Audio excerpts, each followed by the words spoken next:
पुरी जिला कपिलेश्वरपुर मठकांकुड़ा ग्रामर पादुका पीठर तृतीय संध्यारे ग्रामर शिशुकन्या मानक नहीं नृत्य नाटिका ध्रुव तारा अनुष्ठित होइथिला।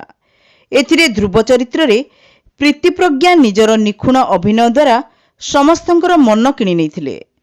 अन्य शिशु कलाकार मानक मध्यरे शुभस्मिता, रश्मिता, वैशाली, स्नेहा, शुभलक्ष्मी, देवस्मिता, गंगा और जमुना अति चमत्कार अभिनय करि नैथिले। नीलांबर त्रिपाठी भजन संध्यार दायित्व नैथिबा बेले प्रवचनर दायित्व लक्ष्मीधर दास बहन करथिले। एही कार्यक्रम को कार्यकारी सभापति बालकृष्ण राउत, संपादक चंद्रशेखर प्रधान, जगन्नाथ स्वाई, रामचंद्र स्वाई और प्रभाकर साहू सहित आखपाख ग्रामर बहुत बुद्धिजीवी परिचालना करथिले।